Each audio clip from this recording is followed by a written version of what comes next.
Hello everybody, good evening to all of you and welcome to eSaral. This is Dr. Shivani Bhargava. आज का जो हमारा session है ecology unit, जो कि वेटेज वाइज अगर हम बात करें तो बहुत तगड़ा वेटेज है नीट के एग्जामिनेशन के अंदर. इसमें हम organism and population, ecosystem and environmental issues, ये तीनों चैप्टर्स डिटेल में मैं आपके साथ डिस्कस कर चुकी हूँ. जिसने भी नहीं देखे हैं, go for the recorded videos of that, क्योंकि हमने क्वेश्चन प्रैक्टिस चैलेंज भी शुरू कर दिया है. 2 एपिसोड्स उसके हो चुके हैं. जिसने अभी तक भी नहीं देखा, रिकॉर्डिंग देखो, कमेंट सेक्शन में अपने स्कोर बोलो. 5 एपिसोड्स के बाद 5 टॉपर्स के साथ मैं पर्सनली इंटरेक्ट करने वाली हूँ, जिसके लिए टेलीग्राम लिंक मैं अभी शेयर करूंगी, तो वहां से आपको मिल जाएगा. तो ये चैप्टर्स हम कर चुके थे इकोलॉजी यूनिट के. आज हम लोग जो शुरुआत करने जा रहे हैं, that is about the biodiversity and conservation. As I already explained, ecology बहुत ही इंपॉर्टेंट टॉपिक है, क्योंकि वेटेज में सबसे तगड़ा वेटेज है इसका. जेनेटिक्स और इकोलॉजी बराबरी पर आता है, एक कभी कभी ऊपर नीचे होता रहता है, ये बाकी बराबर वेटेज है. इसमें जो ये बायोडाइवर्सिटी एंड कंजर्वेशन जो चैप्टर है, ये बहुत छोटू सा चैप्टर है और मैं तो बहुत ही कंसाइज पढ़ाने वाली हूँ, लेकिन वहां से क्वेश्चन बाहर नहीं जाएगा. क्रैश कोर्स कर रहे हैं, डिटेल ईयर लॉन्ग सेशंस तो है नहीं कि मैं पूरा आपको 10 दिन लगा के पढ़ाऊँ. तो बेसिकली इस पर्टिकुलर चैप्टर को शुरू करने से पहले ही मैं आपको बता देती हूँ, इस चैप्टर में मान के चलो अगर यहाँ से क्वेश्चन बनता है तो हम बायोडाइवर्सिटी कंजर्वेशन के तरीके हैं 2, in situ conservation, ex situ conservation. ठीक है, वो एक फ्लो चार्ट में आपको बनवाऊंगी. वहां से मान के चलो यहाँ से क्वेश्चन आता है तो 99% वहां से क्वेश्चन बनता है. ये एक बहुत ज्यादा मतलब मोस्ट एक्सपेक्टेड सीरीज में है. दूसरा इसी चैप्टर से है कॉज ऑफ बायोडाइवर्सिटी लॉस. जो बायोडाइवर्सिटी का जो लॉस हो रहा है उसके कारण क्या है और उनके एग्जाम्पल से क्वेश्चन बनते हैं. तो ये एक बहुत इंपॉर्टेंट टॉपिक है.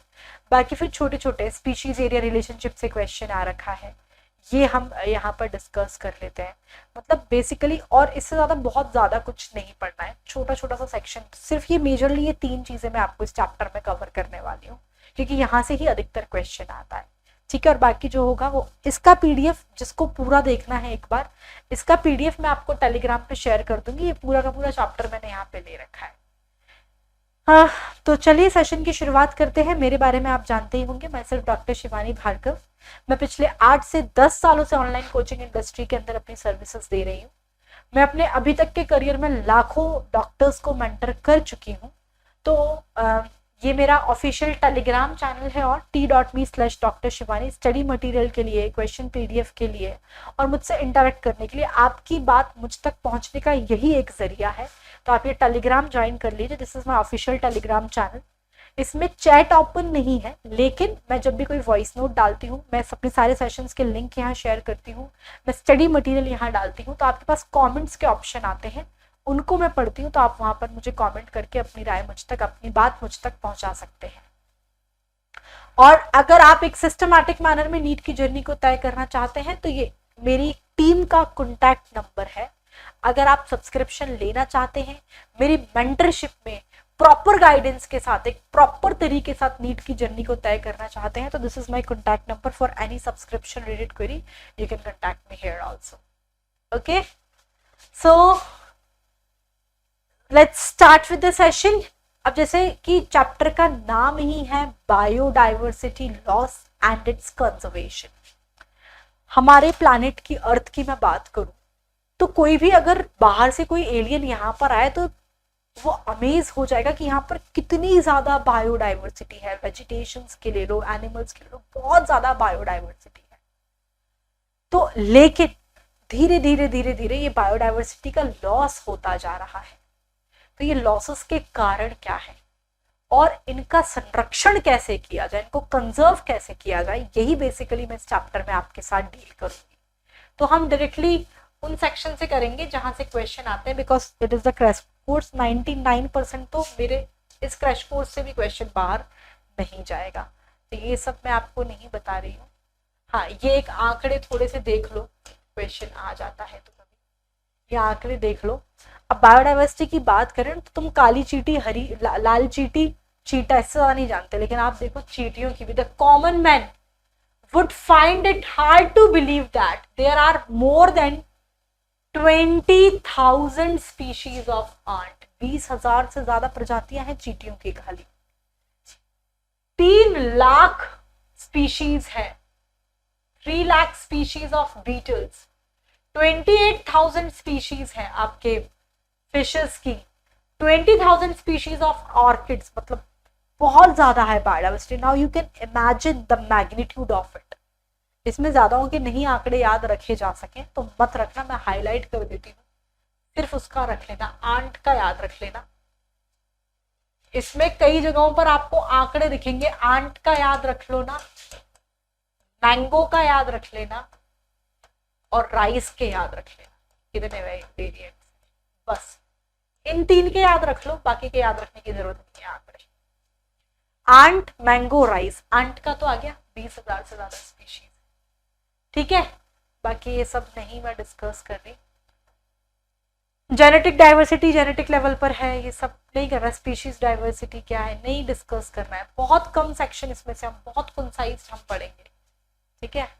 How many species are there on earth and India के अंदर कितनी है? तो international union for the conservation of nature and natural resources के अनुसार the total number of plant and animal species जो अभी तक डिस्क्राइब की गई है, total number of plant and animal species जो कि अभी तक डिस्क्राइब की गई है, it is slightly more than 1.5 million. लेकिन हमें बहुत सारी अभी तो डिस्कवर करनी बाकी है, so we have no clear idea कि कितनी है, बट अभी तक हम 1.5 मिलियन से थोड़ी सी ज्यादा इतनी डिस्क्राइब कर चुके हैं, लेकिन बहुत सारी अभी भी बाकी है, ठीक है। तो इसमें भी दे तो नहीं रखा राइस का। Scientist have calculated total number of species in the world, ये 20 से 50 मिलियन है, नहीं आपको याद रखना। ग्लोबल डाइवर्सिटी लगभग 7 मिलियन है, ये याद रखना। Global diversity, global species diversity लगभग 7 मिलियन है, ठीक है। ये आपको यहां से नहीं याद करना, मैं आपको इसमें से दिखा देती हूँ, ये रहा ये चार्ट। यस, अभी कुछ नहीं, मैंने आपको, आप नोट्स अगर साथ साथ बना रहे हैं ना सेशन के, तो मैं आपको बता दूं, आपको लगेगा मैम ये क्या हो रहा है, स्लाइड जा रही है, उससे तक नहीं बनेगा। आंट की टोटल कितनी स्पीशीज है?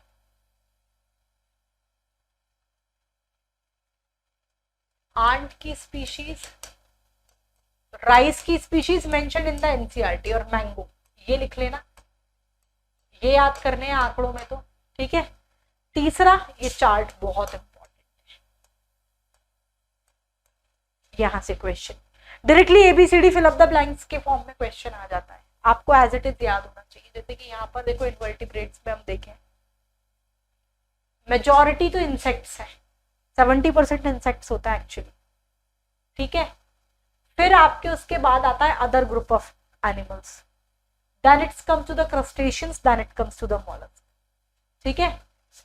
मेजॉरिटी इंसेक्ट है, 70% जो है वो इंसेक्ट है, इसमें भी नहीं, एनिमल्स में भी नहीं। आप 70% बायोडाइवर्सिटी देखोगे तो इंसेक्ट ही, यानी कि 10 चीजों को देखोगे तो उसमें 7 इंसेक्ट ही निकलेंगे आपके एनिमल्स। 70% इंसेक्ट्स है। इंसेक्ट के बाद दूसरा मेजर कैटेगरी है other group of animals, then it come to the mollusc, और सबसे कम है crustaceans. As it is diagram से क्वेश्चन आता है, क्वेश्चन प्रैक्टिस सेशन एपिसोड 3 में इसके क्वेश्चंस आपको देखने को मिलेंगे, तो आपको पता लग जाएगा कितने क्वेश्चंस यहाँ से बनते हैं। ऐसे ही हम वर्टिब्रेट्स में बात करें, 50% फिशेस है, देन मैमल्स, बर्ड्स, रेप्टाइल्स और एम्फीबियंस। एज इट इज ये सीक्वेंस ऐसे रटा हुआ होना चाहिए, fishes, then mammals, birds, reptiles और एम्फीबियंस। इसमें सबसे ज्यादा इंसेक्ट, फिर अदर ग्रुप ऑफ मैमल, फिर मॉलस्क और सबसे कम है क्रस्टेशियंस, ठीक है। इसमें फिशेस, फिर कहाँ गया, mammals, birds, reptiles and amphibians. ऐसे ही ये प्लांट्स के अंदर देखो, फंगी, एल्गी, फंगी है, फिर एंजियोस्पर्म है, ठीक है। फिर ये एल्गी है, इधर लाइकन, ये मॉसेस और फर्न्स का है। ये एज इट इज डायग्राम से क्वेश्चन आता है, यहाँ पर ब्लैंक दे देगा, ए बी सी डी, अब फिलअप करो, या फिर कौन कितना है, कितना सबसे ज्यादा कौन है, तो इसमें सबसे ज्यादा इंसेक्ट हो गए, then other group of mammals, then mollusc, then crustacean, then fishes, फिर आप ऐसे मैमल्स, बर्ड्स, रेप्टाइल्स और एम्फीबियंस। इसमें सबसे ज्यादा fungi, then angiosperm, algae, mosses, lichen, ferns and allies. ये एज इट इज ये चार्ट आपको याद रखना है, अधिकतर तो यहाँ से और यहाँ से सबसे ज्यादा पूछा गया है, बट ये भी याद रखना है, ऐसा नहीं है कि यहाँ से क्वेश्चन नहीं बनता, बट यहाँ से और यहाँ से सबसे ज्यादा पूछा गया है, बट यहाँ से भी क्वेश्चन बनता है, तो ये भी याद रखना है। ठीक है, रटने वाला सेक्शन ज्यादा है इस पर्टिकुलर चैप्टर में। देखो इसमें ये लिखा है, number of animal species is more than 70%। मतलब प्लांट्स और एनिमल्स में बात करें ना तो एनिमल स्पीशीज ज्यादा है, मोर देन 70% तो एनिमल स्पीशीज ही है। प्लांट्स और एनिमल्स दोनों को देखो तो मोर देन 70% एनिमल स्पीशीज, यानी कि आप 10 चीजों देखोगे तो उसमें 7 जानवर निकलेंगे, 3 ही पौधे निकलेंगे। और एनिमल्स में भी 70% इंसेक्ट है, यानी कि 10 animals, plant including algae, fungi, bryophyte, gymnosperm, angiosperm, ये 22% ही है टोटल। एनिमल्स में भी 70% तो टोटल इंसेक्ट ही है, ये याद रखना। प्लांट्स एंड एनिमल्स में 70% एनिमल्स है, एनिमल्स में भी 70% इंसेक्ट्स है। बाकी किसी के आंकड़े याद रखने की जरूरत नहीं है, वो डायरेक्टली यहाँ से आ जाएगा। नंबर ऑफ फंगी सबसे ज्यादा है, ठीक है, वो दिख ही रहा है यहाँ से, वो बस ये याद रखो, बाकी हो जाएगा काम। तो अगर आपको लिखना हो तो क्या, नेक्स्ट जो याद रखने वाला सेक्शन है, मैं खुद लिखवाती जा रही हूँ वो सेक्शन, तो 70% तो आपके एनिमल्स हैं, और एनिमल्स में भी 70% तो आपके इंसेक्ट्स ही हैं। और फिर ये याद रखना है, ठीक है, सबसे ज्यादा इंसेक्ट 70% क्योंकि इंसेक्ट है, फिर अदर ग्रुप ऑफ एनिमल, फिर आपके mollusc, then it come to the crustaceans. ठीक है, इधर भी ऐसे ही फंगी, एंजियोस्पर्म, एल्गी, मॉसेस, इधर लाइकन और इधर फर्न्स एंड और ऐसे इधर fishes, then mammals, birds, reptiles और एम्फीबियंस। ऐसे ये पूरा डायग्राम रटा हुआ होना चाहिए। आंट की स्पीशीज कितनी है, एनसीईआरटी से होमवर्क है। राइस की स्पीशीज कितनी और मैंगो की स्पीशीज कितनी है, ये होमवर्क है। 70% टोटल बायोडाइवर्सिटी में से एनिमल्स है, प्लांट और एनिमल्स में देखो तो 70% एनिमल है, और एनिमल्स में भी 70% आपके इंसेक्ट्स है। ये हो गया, ये करना है। अब डायरेक्टली 3000 एनिमल्स डिस्कवर्ड, ये नहीं करना, ये कुछ नहीं करना आपको, ये भी मत करो चलेगा, मैं तो इसमें वो मिल जाए कुछ आंकड़े तो बता रही हूँ, नहीं करना, नहीं करना, सब कुछ नहीं पढ़ना। एक यहां से क्वेश्चन आता है डायरेक्टली, अब उसके बाद आपको जो पढ़ना है वो है species area relationship.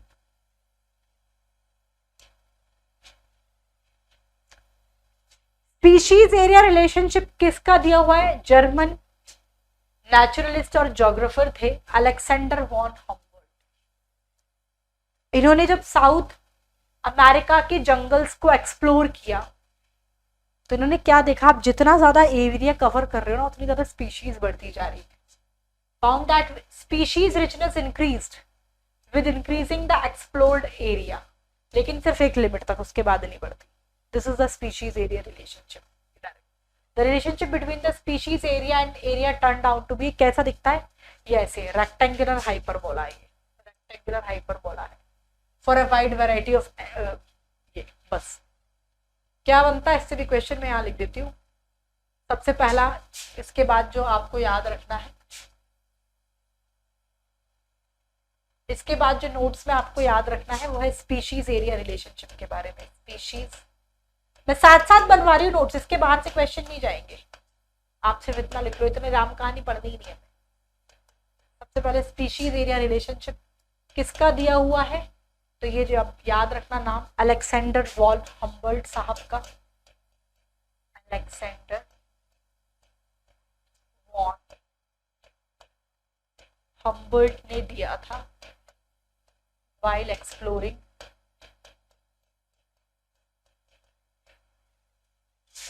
South American jungles.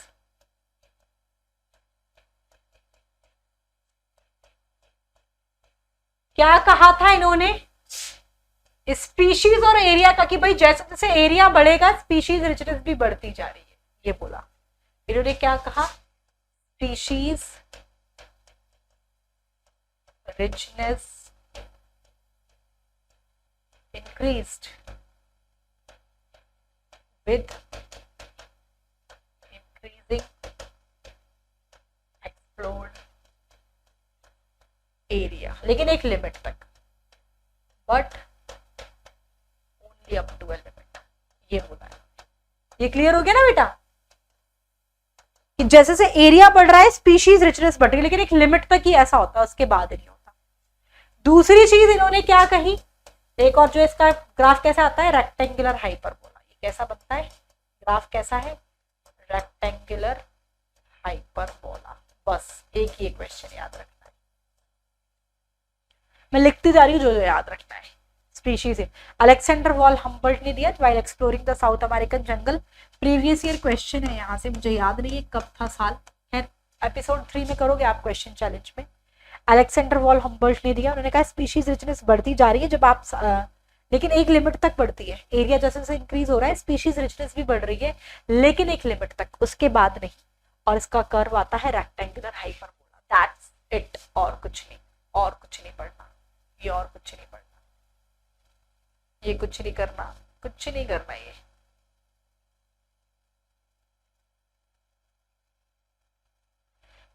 ये एक क्वेश्चन आता है, रिवेट एंड पोपेट हाइपोथेसिस।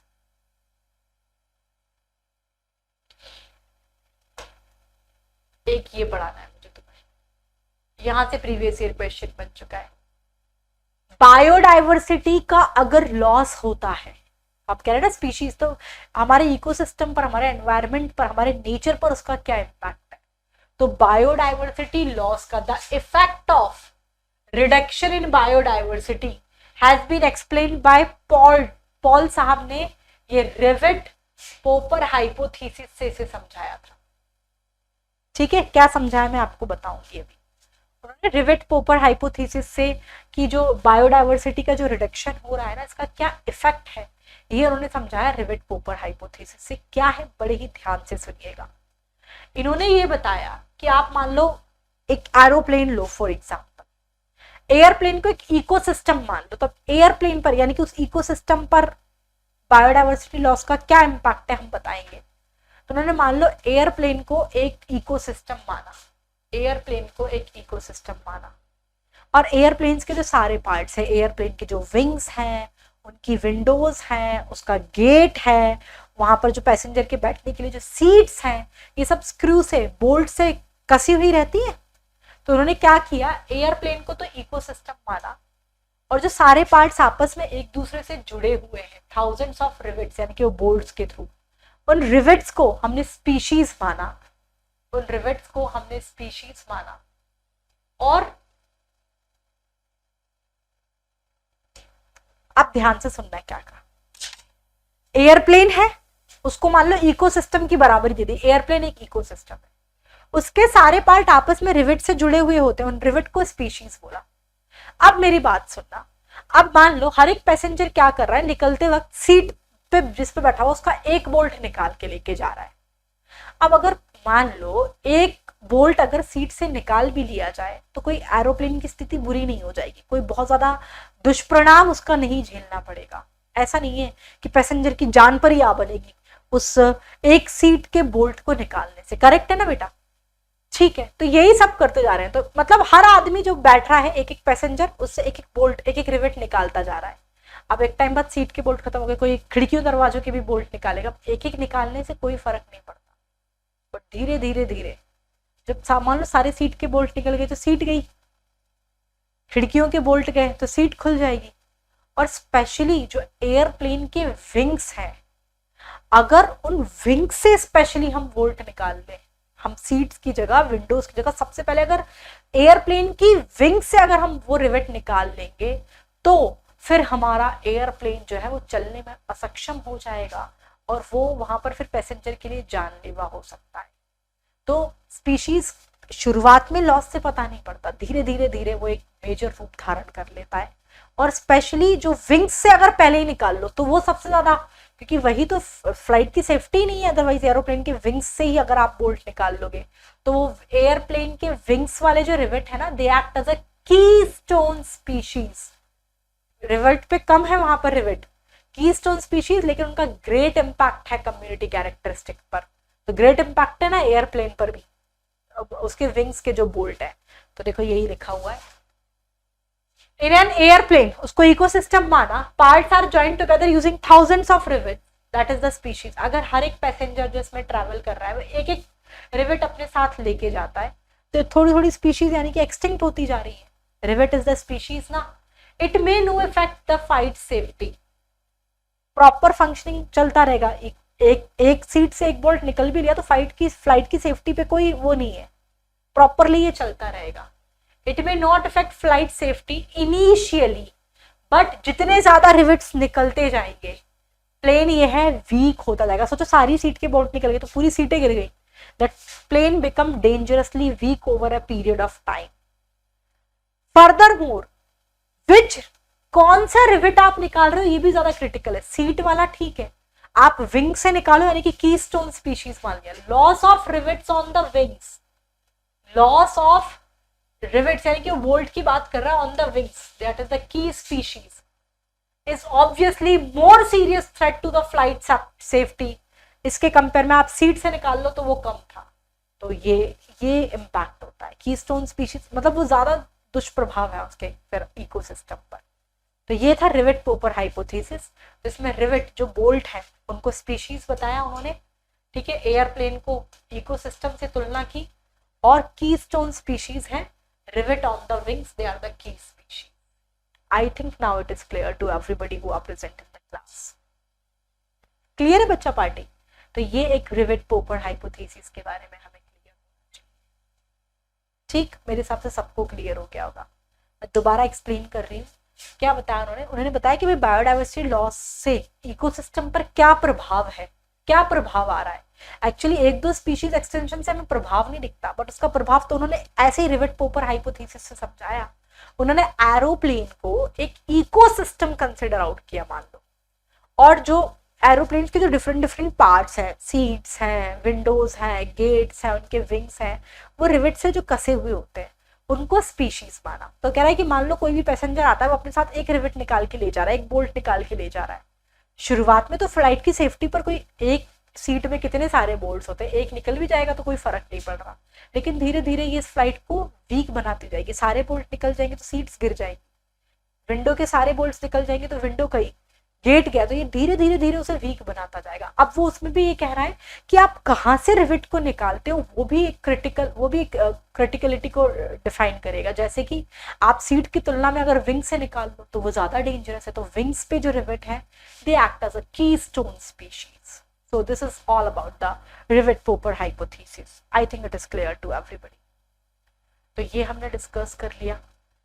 अब लॉस ऑफ बायोडाइवर्सिटी तो हो रहा है, ठीक है, अब लेकिन कॉज क्या है ये इंपॉर्टेंट है, यहां से क्वेश्चन आता ही आता है।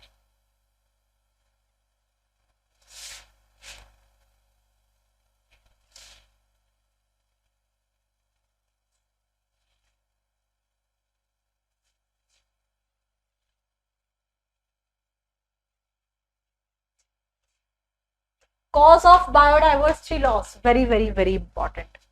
कई बार तो सिर्फ हेडिंग से क्वेश्चन आ जाता है, क्या क्या है देख लो। पहला हेडिंग हाईलाइट नहीं किया क्या? फर्स्ट जो कॉज है, कॉज ऑफ बायोडाइवर्सिटी लॉस की मैं बात करूं तो एक तो है आपका हैबिटेट लॉस एंड फ्रेगमेंटेशन, एक तो है हैबिटेट लॉस एंड फ्रेगमेंटेशन, ठीक है। दूसरा जो कारण है ये है ओवर एक्सप्लॉइटेशन, ओवर एक्सप्लॉइटेशन। तीसरा जो है ये है एलियन स्पीशीज इन्वेजन, एक है एलियन स्पीशीज इन्वेजन, ठीक है। और एक जो कॉज है वो है को एक्सटिंक्शन।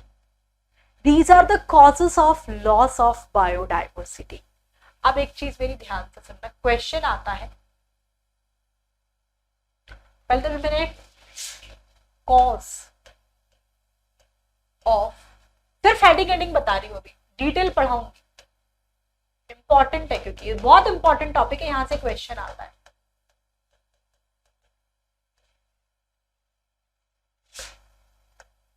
मैंने क्या क्या कारण बताया, एक बताया हैबिटेट लॉस एंड फ्रेगमेंटेशन,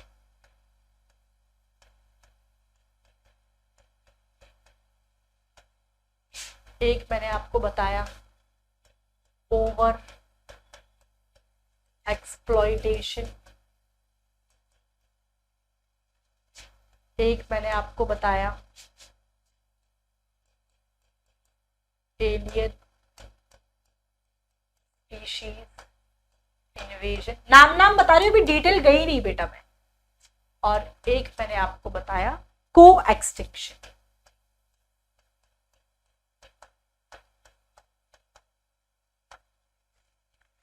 अब क्या है, ध्यान से सुनना। सबसे पहले we will talk about the, अब क्वेश्चन क्या आता है, which one of the following is the most important cause of loss of biodiversity, और वो यही 4 ऑप्शन देता है, बताओ आंसर क्या हिट करोगे।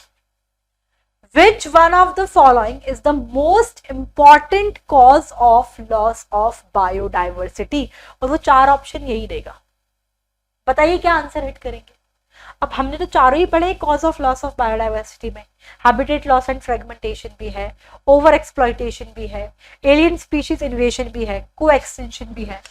मोस्ट इंपॉर्टेंट कॉज पूछेगा, वो गलती से स्लाइड हो गया चेंज, तो आप डालेंगे हैबिटेट लॉस एंड फ्रेगमेंटेशन, बाकी सब भी है बट मोस्ट इंपॉर्टेंट कॉज जो है this is the habitat loss and fragmentation, this is the most important cause of loss of biodiversity.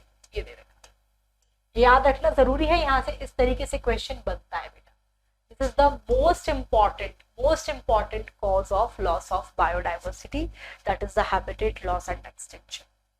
ठीक, अब क्या, जैसे कि सुनो, बहुत आसान है हैबिटेट लॉस एंड फ्रेगमेंटेशन का मतलब, आप किताबी ज्ञान तो छोड़ो, मैं आपको ये आप खुद रिलेट कर पाओगे, हम तो कुछ सालों में ही देखें तो आप, जैसे कि आप जिस भी सिटी में रहते हैं आप वहां पर इमेजिन करना, मैं कोटा सिटी से बिलोंग करती हूँ तो मैं कोटा का ही एग्जांपल दूं।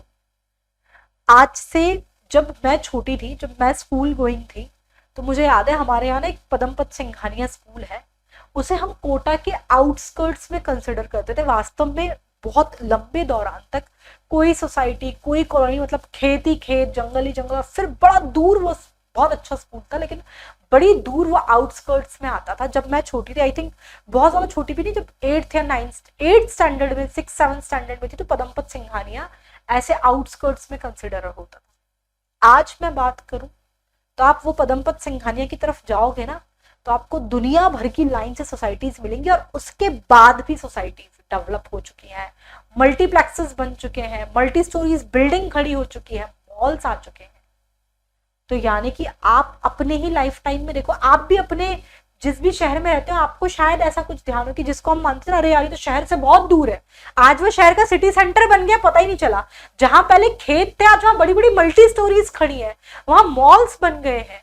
ये इंद्र विहार वाला जो एरिया है हमारे कोटा का, किसी जमाने में यहाँ पर आज से 25 साल 30 साल पहले फ्लैशबैक में चले जाओ तो ये इतनी सारी मल्टीज, ये आइनॉक्स, ये सब नहीं था।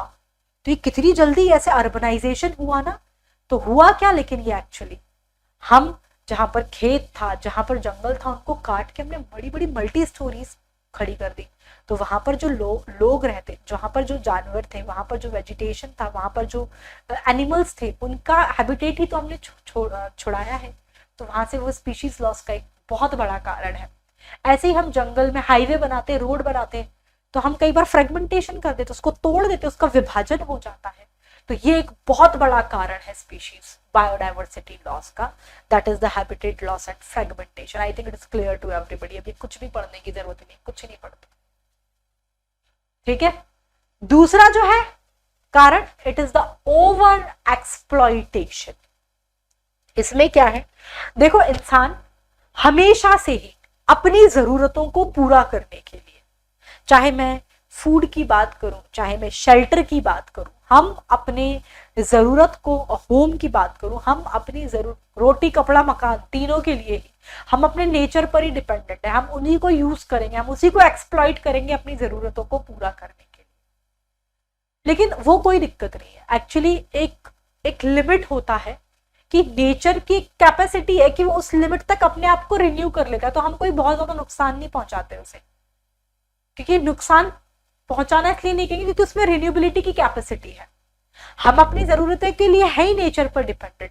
लेकिन जब इंसान की जरूरत उसके लालच में बदल जाए, हमें रहने के लिए एक ही घर चाहिए बट हमारे पास 10-10 बंगले हैं, जब इंसान की जरूरत लालच में बदल जाए तो क्या होता है, वो नेचर को ओवर एक्सप्लॉइट करना शुरू कर देता है, और ओवर एक्सप्लॉइट जब हम उसे करते हैं तो उसकी रिन्यूएबिलिटी की कैपेसिटी खत्म हो रही है। तो ये भी एक कारण है बायोडाइवर्सिटी लॉस का, ओवर एक्सप्लॉइट कर रहे हैं। जैसे कि इसका कुछ एग्जाम्पल दे रखा है, ये सारा कुछ पीपीटी में वही है जो मैंने बोला। इसका एग्जाम्पल इंपॉर्टेंट है, डोडो, ये एक स्टीलर सीको और एक पैसेंजर पिजन। ये ओवर एक्सप्लॉइटेशन की वजह से गत सालों में ये अब स्पीशीज बिल्कुल एक्सटिंक्ट हो चुकी है। लास्ट 500 ईयर्स के अंदर हम इसे एक्सटिंक्ट कर चुके हैं due to the over exploitation by human. ये दोनों एग्जांपल याद रखने ओवर एक्सप्लॉइटेशन के। क्या बोला, जरूरतों के लिए, अपनी जरूरतों को पूरा करने के लिए हमें हमेशा से ही नेचर पर डिपेंडेंट रहना पड़ा है, हमेशा से नेचर पर डिपेंड करते हैं अपनी जरूरतों को पूरा करने के लिए। हम उसके बिना सर्वाइव ही नहीं कर सकते। लेकिन जरूरत जब लालच में बदल जाए, हमें जितना नीड है उतना तो नेचर अपने आप को रिन्यू कर लेता है, बट ओवर एक्सप्लॉइटेशन तो हम उसकी रिन्यूएबिलिटी को खत्म कर देते हैं। उस एक्सटिंक्ट, उस पर्टिकुलर पॉइंट के बिना वो नेचर अपने आप को रिन्यू नहीं कर पा रहा है, ओवर एक्सप्लॉइट कर रहे हैं। तो फिर ये हैबिटेट लॉस, ये फिर बायोडाइवर्सिटी लॉस करेगा, ओवर एक्सप्लॉइटेशन। जैसे कि एग्जांपल दिया डोडो, स्टीलर सीको और पैसेंजर पिजन। ये लास्ट 500 ईयर्स में ह्यूमंस ने अपने फायदे के लिए तो इतना ओवर एक्सप्लॉइटेशन किया कि अब इसका एक भी मेंबर इस धरती पर मौजूद नहीं है, ये एक्सटिंक्ट हो चुकी है ये प्रजाति। ऐसे ही बहुत सारी फिशेस जो है, fishes are likely to become endangered because marine fishes population ये जबरदस्त लोग बाग खाते हैं कॉमर्शियल पर्पज से, जबरदस्त इनका भी ये भी हो सकता है एक्सटिंक्ट हो जाए। तो this is the second cause, ठीक है, ओवर एक्सप्लॉइटेशन। दोनों example dodo, Steller sea cow and passenger pigeon याद रखना है, इंपॉर्टेंट है, क्वेश्चन आता ही आता है, ठीक है, इंपॉर्टेंट टॉपिक है बेटा। एक है एलियन स्पीशीज इन्वेजन, ये भी एक कारण है। क्या होता है alien species invasion? Alien species मतलब ये प्रजाति यहां की नहीं है। मान लो फॉर एग्जाम्पल,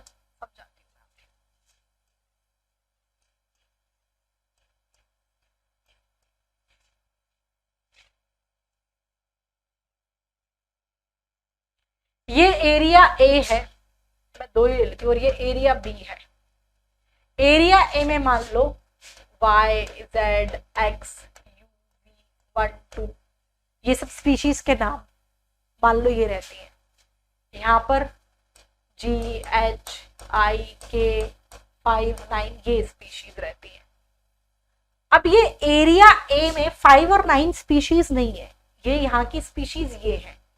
अब मान लो मैं 5 स्पीशीज को यहाँ पर डाल, तो ये 5 स्पीशीज तो एरिया बी की थी ना, एरिया ए की है ही नहीं, तो ये यहाँ के लिए हो गई एलियन स्पीशीज। 5 हो गई एलियन स्पीशीज, यानी कि कहीं और से आई है। एलियन, एलियन मतलब ये ना दूसरा ग्रह के है, ये दूसरी जगह का है। 5 ये होती है एलियन स्पीशीज। कई बार क्या होता है एलियन स्पीशीज यहाँ आके यहाँ पे ये इस स्पीशीज को खत्म कर देगी, सर्वाइव करवाना। तो ये होता है एलियन स्पीशीज इन्वेजन की वजह से कई बार क्या होता है वहां की एंडेमिक स्पीशीज खत्म हो जाती है। तो ये भी एक कॉज है बायोडाइवर्सिटी लॉस का। New species entering a geographical region, ये नई स्पीशीज 5 आई, इसे आप एक्सोटिक या एलियन या नॉन नेटिव स्पीशीज कहते हैं। ये एलियन स्पीशीज जब आप अनइंटेंशनली या फिर आप पर्पसली इसको जब आप इंट्रोड्यूस करते हैं तो कई बार वो वहाँ की इंडिजिनियस यानी कि वहाँ की जो लोकल स्पीशीज है वो उसके डिसअपीयरेंस का कारण बन जाती है। तो ये एक कारण है। जैसे कि इनके एग्जाम्पल बेहद बेहद बेहद इंपॉर्टेंट है, प्रीवियस ईयर क्वेश्चन है यहाँ से, ठीक है, प्रीवियस ईयर क्वेश्चन है इन टॉपिक से। Cause of loss of biodiversity, her point important है, जितना पढ़ा है उसके बाहर से नहीं जाएगा। जितना पढ़ा रही हूँ सारा इंपॉर्टेंट है, इंपॉर्टेंट ही पढ़ा रही हूँ, इसमें से शॉर्टकट मत मारना कुल मिला के, ठीक है, इसमें से शॉर्टकट नहीं मार सकते। ये कुछ एग्जाम्पल दे रखे हैं बेटा एलियन स्पीशीज इन्वेजन के भी, ये यहाँ से डायरेक्ट क्वेश्चन आते हैं। डिटेल तो बोल के एक बार सुना दूंगी, हाईलाइट वो करूंगी जहां से क्वेश्चन आता है, सिर्फ उतना ही पढ़ना है, नाम ही याद रखना है, डिटेल कोई नहीं पूछेगा। जैसे कि देखो नील पर्क के बारे में, ये एक लार्ज प्रेडेटर फिश थी जिसे lake Victoria of east Africa के अंदर इंट्रोड्यूस किया गया, यानी कि ये एलियन स्पीशीज हो गई। इसने वहां की बहुत सारी जो एंडेमिक 200 स्पीशीज ऑफ किकेड फिशेस जो वहां की एंडेमिक स्पीशीज थी उनके विनाश का कारण बनी है। तो डिटेल नहीं याद करनी, तो समझने के लिए कि नीलपर्क एक एलियन स्पीशीज थी, इसको जब इंट्रोड्यूस किया गया इस लेक में तो वहां की लगभग 200 स्पीशीज ऑफ किकेड फिशेज, जो वहां की एंडेमिक स्पीशीज थी, उनको एक्सटिंक्शन का कारण बन गई। याद सिर्फ इतना रखना, एलियन स्पीशीज इन्वेजन का एक एग्जांपल ये हाईलाइट कर दिया मैंने, नीलपर्क। ऐसे ही दूसरा very famous one, carat grass और पार्थीनियम। नाम सिर्फ ये नाम रखना है, बाकी डिटेल में पढ़ के तो सुना देती हूँ एक बार एग्जैक्टली हुआ क्या। कैरेट ग्रास पार्थीनियम एक वीड है, खरपतवार, अनवांटेड प्लांट है, जो कि भारत आ गया जब हमने वीट को इंपोर्ट किया ना, तो ये भी साथ साथ आ गया। It has occupied all open areas, और वहां की बहुत सारी हर्ब्स और श्रब्स को एक्सट्रीमिनेट कर दिया इसने। तो कैरेट ग्रास और पार्थीनियम ये भी एक alien species invasion, exotic species का एग्जांपल है। नीलपर्क एक एग्जांपल पढ़ा। इन्होंने क्या किया, जो समझने के लिए एग्जाम में नहीं पूछेगा, नीलपर्क ने बहुत सारे 200 किकेड फिशेस के एक्सटिंक्शन का कारण बना। ये भी एज अ वीड, जब हमने वीट को इंपोर्ट किया दूसरे देश से तो ये भी आ गया, और ये बहुत सारे हर्ब्स और श्रब्स के एलिमिनेशन का कारण बना। डिटेल नहीं, नाम नाम, एलियन स्पीशीज इन्वेजन, नीलपर्क और कैरेट ग्रास और पार्थीनियम। Next one, lantana. ये भी एक स्ट्रगलिंग श्रब है ट्रॉपिकल अमेरिका के अंदर, जिसे इंट्रोड्यूस किया गया इंडिया के अंदर। ये भी एक्सीडेंटली आ गया, पर्पसली नहीं लाए, गलती से ये भी आ गया। एक बहुत सीरियस वीड है जिसने काफी सारी स्पीशीज फॉरेस्ट के अंदर समाप्त कर दी। तो लैंटाना इज ऑल्सो, डिटेल नहीं इंपॉर्टेंट, सिर्फ नाम, लैंटाना ये भी एक एलियन स्पीशीज का एग्जाम्पल हो गया। Fourth one, water hyacinth, Eichhornia, very famous one. इसे यूरोपियंस इंडिया में लेकर आए, और ये मतलब इसने, it has clogged the water body, wetlands वगैरह को, बहुत सारे एक्वेटिक प्लांट्स और एनिमल्स के खात्मे का कारण बनी ये भी। तो ये भी एक alien species invasion, water hyacinth, बहुत सारे एक्वेटिक प्लांट्स और एनिमल स्पीशीज को एक्सटिंक्ट किया इसने। डिटेल नहीं, सिर्फ नाम। वाटर हाइसिंथ, आइकॉर्निया एक एग्जाम्पल हो गया, लैंटाना हो गया, ठीक है, नीलपर्क हो गया आपका, नीलपर्क, कैरेट ग्रास और पार्थीनियम, लैंटाना और वाटर हाइसिंथ देख लिया। और ऐसे ही अभी अफ्रीकन कैटफिश को, illegal introduction of African catfish, ये भी आपका थ्रेट है बहुत सारे इंडिजिनियस कैटफिश के लिए। तो अफ्रीकन कैटफिश ये एलियन स्पीशीज इन्वेजन का एग्जांपल है। दैट्स इट, और कुछ नहीं पढ़ना। क्या बताया, cause of loss of biodiversity, very important topic, previous year question बनता है। पहला हमने डिस्कस किया कि भाई आपका मोस्ट इंपॉर्टेंट कॉज है habitat loss and fragmentation, detail discuss कर लिया मैंने, और कुछ नहीं आता, नाम से ही आता है, समझा दिया मैंने, लेकिन एग्जैक्टली क्या है। दूसरा, ओवर एक्सप्लॉइटेशन, जरूरत है उतना तो हमें करना ही पड़ता है, बियॉन्ड दैट लिमिट आपने लालच में बदल गई, आपने अपनी जरूरत, ओवर एक्सप्लॉइट कर रहे हो तो नेचर की रिन्यूएबिलिटी की कैपेसिटी नहीं है। दो एग्जाम्पल पढ़े, dodo Steller sea cow and passenger pigeon, ये ह्यूमन ने ओवर एक्सप्लॉइट, इसकी एक्सटिंक्ट भी हो गई ये species last 500 due to the over exploitation by human. तीसरा, एलियन स्पीशीज इन्वेजन, नाम याद कर रहे हैं, नीलपर्क, कैरेट ग्रास और पार्थीनियम, वाटर हाइसिंथ और इकॉर्निया, लैंटाना और ये अफ्रीकन कैटफिश, ये एलियन स्पीशीज इन्वेजन के एग्जाम्पल हो गए। और लास्ट जो है इसमें को एक्सटिंक्शन। को एक्सटिंक्शन में क्या होता है बेटा, ये रहा, जो म्यूचुअलिस्टिक रिलेशनशिप होता है ना, जिसमें म्यूचुअलिज्म, सिम्बायोसिस, दोनों एक दूसरे के बिना लाइफ साइकिल पूरी नहीं कर सकते, तो अगर एक भी स्पीशीज एक्सटिंक्ट हुई तो दूसरी अपने आप चली जाएगी। This is the coextinction. Coevolved plant pollinator mutualism, extinction of one partner eliminating, दूसरे को भी एलिमिनेट कर देगा। जितने भी म्यूचुअलिस्टिक एसोसिएशन है एक दूसरे के बिना लाइफ साइकिल पूरी नहीं कर पा रहे हैं ना, वो एक एक्सटेंट हुआ ऑटोमेटिकली दूसरा अपने आप चला जाएगा, क्योंकि एक स्पीशीज गई तो लाइफ साइकिल पूरी करने के लिए वो स्पीशीज ही नहीं है ना। जितनी भी म्यूचुअलिस्टिक रिलेशनशिप है ना, वो को एक्सटिंक्शन का कारण है। को एक्सटिंक्शन में एक स्पीशीज गई तो दूसरी ऑटोमेटिकली खत्म, that is the thing, this is about the को एक्सटिंक्शन। तो बच्चों अभी तक हम लोग जो है आपके बायोडाइवर्सिटी के लॉसेस के क्या कारण थे ये मैं पूरा डिस्कस कर चुकी।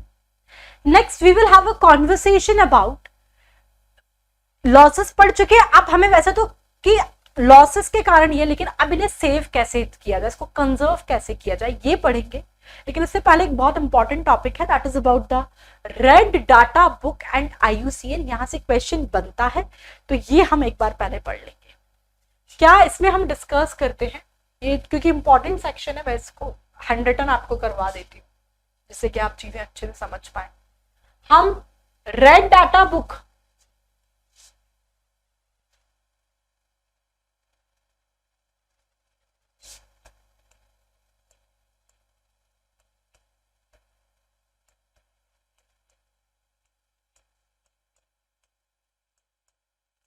एंड IUCN की बात कर रहे हैं, ठीक है।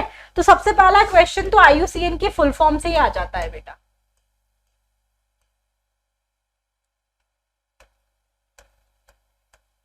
इसका फुल फॉर्म है इंटरनेशनल यूनियन फॉर द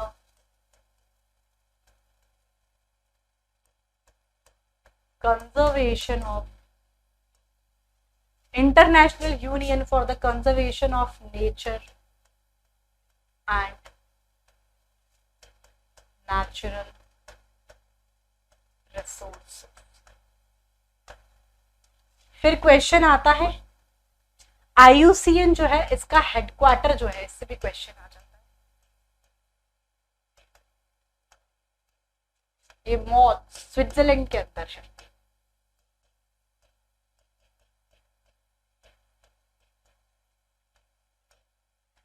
ठीक, अब एक चीज और जो हमें पढ़ना था, मॉथ स्विट्जरलैंड के अंदर इसका हेडक्वार्टर है। अब हम जो डिस्कस करते हैं वो ये कि रेड डाटा बुक में एक्चुअली एक ऐसा कैटलॉग है जिसमें जो प्लांट और एनिमल, थ्रेटेंड प्लांट और एनिमल स्पीशीज है जो भविष्य में एक्सटिंक्ट हो सकती है, उसका पूरा एक कैटलॉग है। तो इसमें रेड डाटा बुक में 8 कैटेगरीज है आपकी, 8 कैटेगरीज में ये डील करता है। ये 8 कैटेगरीज कौन सी हैं पहले मैं आपको समझा देती हूँ, फिर हम लिख लेंगे। एक कैटेगरी है एक्सटिंक्ट, एक है आपका कैटेगरी एक्सटिंक्ट इन wild,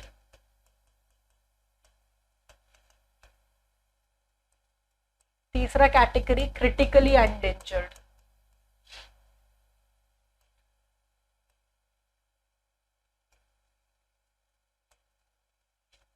fourth category endangered,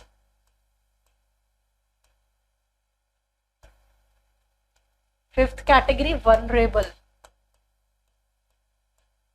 critically endangered, vulnerable आपका फिर है लोअर रिस्क,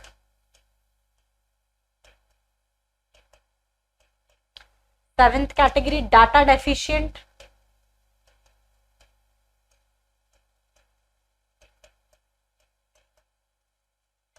और 8th कैटेगरी है नॉट इवैल्यूएटेड। ये 8 कैटेगरीज का पूरा लिस्ट है, उसमें क्या है डिटेल पढ़ा रही हूं। नॉट इवैल्यूएटेड, अब ध्यान से सुनना एग्जैक्टली है क्या। सबसे पहले मैं एक्सटिंक्ट की बात करूं, एक्सटिंक्ट का मतलब ही समझ रहे हैं, एक्सटिंक्ट मतलब लुप्त हो चुकी है जो प्रजाति। तो एक्सटिंक्ट के अंदर आप ऐसी स्पीशीज, ऐसे ऑर्गेनिजम्स को डालेंगे जिसके बारे में आप 100% श्योर हैं कि उस स्पीशीज का लास्ट मेंबर जो था उसकी भी डेथ हो चुकी है, अब उसका कोई भी रिप्रेजेंटेटिव नहीं है, तो वो होती है एक्सटिंक्ट की कैटेगरी में। मतलब जिसके लिए आप श्योर है कि उसके लास्ट मेंबर की भी डेथ हो चुकी है, वो है एक्सटिंक्ट। दूसरी कैटेगरी है बेटा इसके अंदर एक्सटिंक्ट इन वाइल्ड। एक्सटिंक्ट इन वाइल्ड का मतलब ये है कि कोई भी एक ऐसी स्पीशीज जो उसका पॉसिबल हैबिटेट है, मतलब वो जहां जहां मिल सकता है, आपने वहां देखा लेकिन वो वहां नहीं पाई गई, but you are not 100% sure कि उस स्पीशीज के लास्ट मेंबर की भी डेथ हो गई है। आपने कैसे अनुमान लगाया कि भाई ये स्पीशीज फलानी फलानी जगह पाई जाती है, आपने वहां सब जगह एक्सप्लोर किया और उस स्पीशीज का कोई मेंबर आपको नहीं मिला, तो आप उसको कह देंगे एक्सटिंक्ट इन वाइल्ड। दोनों में अंतर समझे। एक्सटिंक्ट तो यू आर 100% श्योर कि इस स्पीशीज के लास्ट मेंबर की डेथ हो चुकी है, तो उसको एक्सटिंक्ट कैटेगरी में डाल दोगे। एक्सटिंक्ट इन वाइल्ड का मतलब है कि उस स्पीशीज का जो लास्ट मेंबर था, सॉरी, वो स्पीशीज जहां जहां पाई जा सकती है, आपने सब जगह देखा लेकिन नहीं मिला, but you are not sure कि वो हाँ उस स्पीशीज के लास्ट मेंबर की डेथ हो गई है, बट हाँ उसके जो पॉसिबल हैबिटेट थे आपने एक्सप्लोर किया, वहां नहीं मिली, तो आप उसको कह देंगे एक्सटिंक्ट इन वाइल्ड है। फिर 3 कैटेगरीज और है, critically endangered, endangered and vulnerable vulnerable. इनमें क्या है, ये तीनों की तीनों जो है, ये जो तीनों की तीनों जो है, चाहे मैं क्रिटिकली एंडेंजर्ड की बात करूं, चाहे मैं एंडेंजर्ड की बात करूं, चाहे वनरेबल की बात करूं, ये तीनों के तीनों जो है हाई रिस्क ऑफ एक्सटिंक्शन पर है।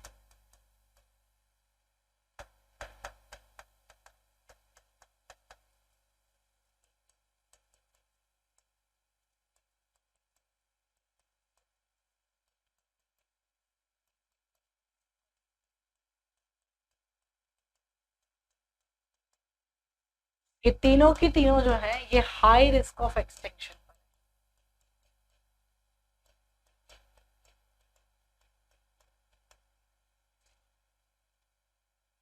अंतर क्या है, हाई रिस्क ऑफ एक्सटिंक्शन पर है, समय का अंतर है, ये तुरंत प्रभाव से इमीडिएट फ्यूचर में हाई रिस्क ऑफ एक्सटिंक्शन पर है।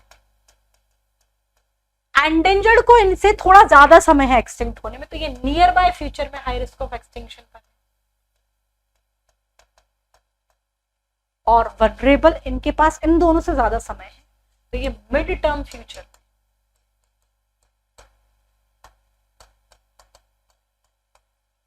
हाई रिस्क ऑफ एक्सटिंक्शन पर है। ये भी क्लियर हो गया। तो 5 कैटेगरी क्लियर कर दी। एक्सटिंक्ट, यू आर 100% श्योर कि उस स्पीशीज के लास्ट मेंबर की भी डेथ हो गई है, तो वो एक्सटिंक्ट की कैटेगरी में आएगा। एक्सटिंक्ट इन वाइल्ड, उसकी जो भी स्पीशीज के मोस्ट प्रोबेबल हैबिटेट्स जो हैं आपने वहां पर देखा, लेकिन कुछ वहां पे कोई प्रजाति उसकी कोई नहीं मिला, तो आप इसे कह देंगे एक्सटिंक्ट इन वाइल्ड। फिर 3 कैटेगरी है, critically endangered, endangered and vulnerable species. तीनों में एक कॉमन ये है कि तीनों के तीनों हाई रिस्क ऑफ एक्सटिंक्शन पर है, बस समय का अंतर है। इमीडिएट फ्यूचर में तुरंत प्रभाव से जो हाई रिस्क ऑफ एक्सटिंक्शन पर है वो है क्रिटिकली एंडेंजर्ड। क्रिटिकली एंडेंजर्ड से ज्यादा समय है, नियर बाय फ्यूचर में ये हाई रिस्क ऑफ एक्सटिंक्शन पर है। और वनरेबल के पास इन दोनों से ज्यादा समय है, यानी कि मिड टर्म फ्यूचर में वो हाई रिस्क ऑफ एक्सटिंक्शन पर है। तो ये है critically endangered, endangered and the vulnerable species. अब हम बात कर रहे हैं लोअर रिस्क की। लोअर रिस्क में वो जो ना क्रिटिकली एंडेंजर्ड में आ रहा है, ना एंडेंजर्ड में आ रहा है, ना वनरेबल में आ रहा है, तो आप उसको डाल दोगे लोअर रिस्क कैटेगरी में। डाटा डेफिशिएंट, नाम से ही पता लग रहा है कि आप उसको किस कैटेगरी में प्लेस करें, आपके पास उसके लिए सफिशिएंट डाटा ही अवेलेबल नहीं है, तो वो होता है डाटा डेफिशिएंट। और एक लास्ट है नॉट इवैल्यूएटेड, अभी तक आपने इवैल्यूएशन ही नहीं किया है कि इसको किस कैटेगरी में डाला जाए, आपने डाटा कलेक्ट ही नहीं करा, that is a not evaluated. ठीक, हाई रिस्क ऑफ एक्सटेंशन पर हैं ये तीनों, इमीडिएट फ्यूचर में critically endangered, near by future में एंडेंजर्ड, मिड टर्म फ्यूचर में वनरेबल। लोअर रिस्क इन तीनों कैटेगरी में नहीं आया तो लोअर रिस्क में आ जाएगा। डाटा डेफिशिएंट, आपके पास प्रॉपर डाटा ही नहीं है कि उसको किस कैटेगरी में डाला जाए। और नॉट इवैल्यूएटेड, नॉट इवैल्यूएटेड मतलब अभी तक आपने इवैल्यूएशन ही नहीं किया है कि जिस बेसिस पर आप ये तय कर सके कि उसे किस कैटेगरी में डाला जाएगा, that is the not evaluated category. I think it is clear to everybody who are present in the class. Please let me know in the chat section if it is clear to everybody. Everybody in the class. Is it clear, बच्चा party? जबरदस्त गर्मी है यार। Clear है सबको यहां तक? Clear? तो ये हो गया। देखो ये है रेड डाटा बुक की 8 कैटेगरीज, ये मैं आपको यहां दिखा देती हूँ। ये ना red list has category of species, 8 पूरा एज ए थ्रेटेंड प्लांट और एनिमल स्पीशीज, इसमें 8 कैटेगरीज ये दे रखी। These are the 8 categories: extinct, extinct in wild, critically endangered, endangered, vulnerable, lower risk, data deficient and not evaluated. कैसे क्या करोगे? Extinct के लिए तो taxon is extinct when there is no reasonable doubt, कोई आपको शक शंका नहीं है कि उसके मेंबर के लास्ट इंडिविजुअल की भी डेथ हो गई है. Extinct. Extinct in wild. A taxon is exist in the wild when exhaustive survey, आपने सर्वे किया in known और expected habitat की जहां जहां पर वो स्पीशीज पाई जा सकती है, have failed to record an individual, लेकिन आपको कोई नहीं मिला वहां पर, but you are not 100% sure, आपने तो सर्वे किया है और आपको जहां जहां पर जिस जिस हैबिटेट में ये पाए जा सकते हैं वहां पर आपने देखा और कोई नहीं मिला, आपने कह दिया एक्सटिंक्ट इन वाइल्ड है. एक है क्रिटिकली एंडेंजर्ड. क्रिटिकली एंडेंजर्ड में क्या होता है? क्रिटिकली एंडेंजर्ड, एंडेंजर्ड, वनरेबल, तीनों एक साथ डिस्कस करें. तीनों के तीनों हाई रिस्क ऑफ एक्सटिंक्शन पर है. They are facing high risk of extinction in the wild. They are facing high risk of extinction in the wild. बस एक तो है इमीडिएट फ्यूचर में, समय का ही तो अंतर है. एक इमीडिएट फ्यूचर में क्रिटिकली एंडेंजर्ड, नियर फ्यूचर में एंडेंजर्ड और मिड टर्म फ्यूचर में vulnerable. That is the difference. Lower risk, अगर मैं इन तीनों कैटेगरीज में किसी को भी नहीं डाल पा रही हूँ, आप टैक्सॉन को इवैल्यूएट करते हैं ना क्रिटिकली एंडेंजर्ड में आ रहा है, ना एंडेंजर्ड में आ रहा है, ना वनरेबल में आ रहा है, तो उसे लोअर रिस्क में डाल देंगे. डाटा डेफिशिएंट, आपके पास इनएडिक्वेट इंफॉर्मेशन, आपके पास प्रॉपर इंफॉर्मेशन ही नहीं है जिसके बेसिस पर आप ये आंकलन कर सकें कि इसे किस कैटेगरी में डालना है. और नॉट इवैल्यूएटेड, आपने अभी तक उसका इवैल्यूएशन ही नहीं किया है, उसका असेसमेंट ही नहीं किया है किसको किस कैटेगरी में. तो अभी हम लोगों ने रेड डाटा बुक और IUCN की 8 की 8 जो कैटेगरीज थी, एक्सटिंक्ट, एक्सटिंक्ट इन wild, critically endangered, endangered, vulnerable, lower risk और डाटा डेफिशिएंट, ये आपको आराम से क्लियर हो गई होंगी. और नॉट इवैल्यूएटेड 8 है ना, ये आपको आराम से क्लियर हो गई कि क्या है. बड़ा ही आसान तरीके से हम डिस्कस कर चुके हैं. अभी आपको सामने ये जो चार्ट दिख रहा है, it is the example of threatened species in India. यहां से डायरेक्ट क्वेश्चन आता है critically endangered, endangered and vulnerable plant और एनिमल स्पीशीज के बारे में. Critically endangered, endangered and vulnerable plant and animal species के बारे में.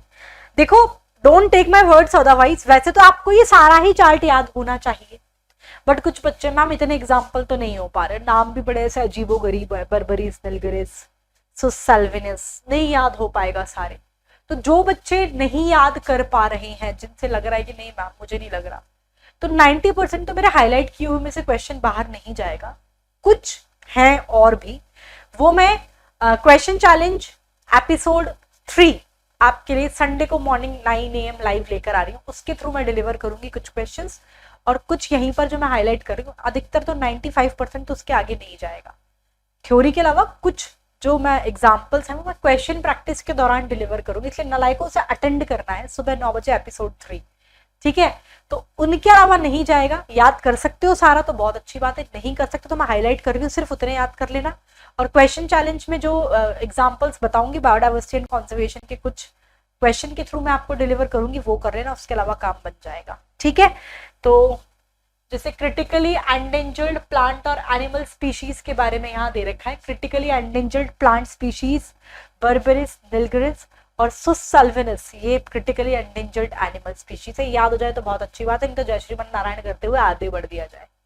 एंडेंजर्ड प्लांट स्पीशीज के बारे में हम बात करें तो बैटनिका, एकॉन्टियम, इंडियन एकोनाइट दे रखा है, ब्लू वांडा दे रखा है, podophyllum, it is very important one, endangered plant species है, ये याद करना जरूरी है. और सिर्फ नाम से काम नहीं चलेगा, ये भी याद होना चाहिए. प्रीवियस ईयर क्वेश्चन है, I am not sure about the year. Either which one of the following is the endangered medicinal plant species. Podophyllum, Nepenthes दोनों ऑप्शन में थे, लेकिन उसने अब एंडेंजर्ड तो दोनों ही है, पोडोफाइलम भी है, नेपेंथिस है, पर उसने पूछा है मेडिसिनल एंडेंजर्ड प्लांट स्पीशीज, तो मेडिसिनल पोडोफाइलम है, तो ये भी याद होना जरूर चाहिए. पोडोफाइलम एक मेडिसिनल प्लांट है which is an endangered plant species. Nepenthes भी याद होना चाहिए, पिचर प्लांट के नाम से इसे हम जानते हैं, this is also an endangered plant species, ठीक है. सैंडलवुड के बारे में पता है, चंदन की लकड़ियां, मूवी देख डाली होगी, ठीक है. चंदन की लकड़ियां बड़ी ही एंडेंजर्ड है, इनके भी लुप्त होने की संभावनाएं है ज्यादा. और raw Wolffia serpentina, raw Wolffia serpentina इतना नहीं, बट पोडोफाइलम नेपेंथिस तो मैंडेटरी है याद करना, मैंडेटरी बिल्कुल मस्ट है, इसको भी ज्यादा और हाईलाइट कर देंगे, मतलब ये तो आना ही आना चाहिए ऐसा exam. Podophyllum medicinal plant very important, Nepenthes pitcher plant very important. और बाकी ये आपके एंडेंजर्ड प्लांट स्पीशीज है, उनको जो पूरा ना याद कर पाए वो ये याद कर लेना। एक ब्लू वांडा भी देख लेना, ब्लू वांडा याद हो जाए। ऑर्किड, ऑर्किड के फ्लावर भी एंडेंजर्ड है।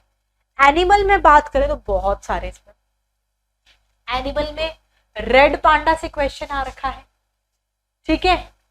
एशियाटिक लाइन, जाइंट पांडा है, ये तो याद रख लेना यार, लॉइन है, जाइंट पांडा है, अरे यार सॉरी, जाइंट पांडा है, वन हॉर्न राइनोसेरोस है, कश्मीरी स्टैग हैंगविल है, ठीक है, ब्लू वेल है, डियर मस्क डियर है, टाइगर है, वाइल्ड एस है, ग्रेट इंडियन बस्टर्ड है, साइबेरियन केन है, क्रेन है, ये आपको याद रखना है। देखो बाकी मैंने क्रिटिकली एंडेंजर्ड में एक भी याद नहीं करवाया, एंडेंजर्ड में भी अधिकतर तो podophyllum which is a medicinal plant and Nepenthes pitcher plant, ये याद रखना है। ये आराम से याद रह भी जाएंगे, इनके नाम कोई बहुत टिपिकल भी नहीं है, ये आपको याद रखना है। Asiatic lion, great Indian bustard, Siberian crane, Siberian crane, आपका red panda, giant panda, one horn rhinoceros, Kashmiri stag hangul, इनके हैबिटेट से भी क्वेश्चन आता है, जो मैं क्वेश्चन प्रैक्टिस में उनके क्वेश्चन के थ्रू डिलीवर करूंगी, इसलिए क्वेश्चन प्रैक्टिस अटेंड करना बहुत जरूरी है। एपिसोड 3 में इसके क्वेश्चन आएंगे।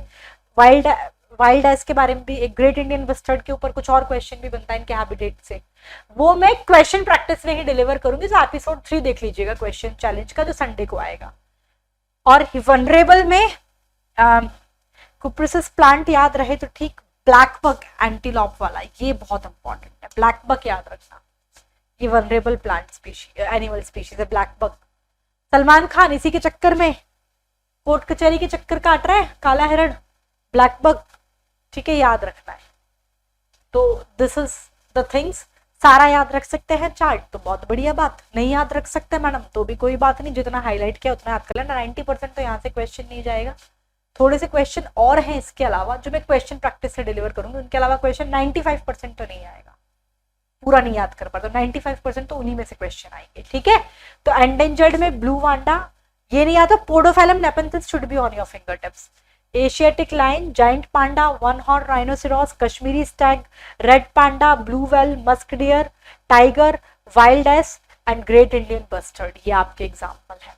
वनरेबल में black bug and vulnerable animal species याद रख लेना, बस दैट्स इट।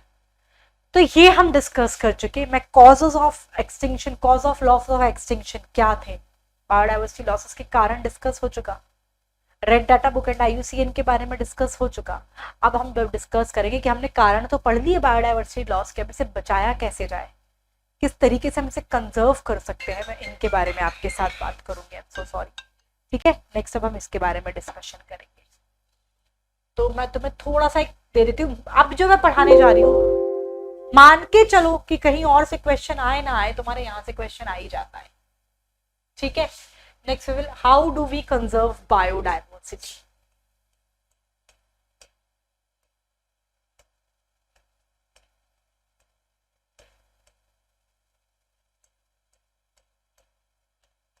बायोडाइवर्सिटी को कैसे कंजर्व,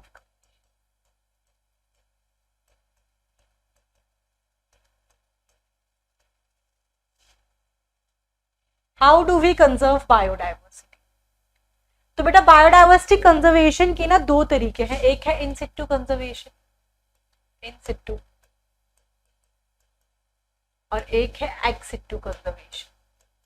दो तरीके, दो अप्रोच है, एक है इन सिटू कंजर्वेशन, एक है एक्स सिटू कंजर्वेशन।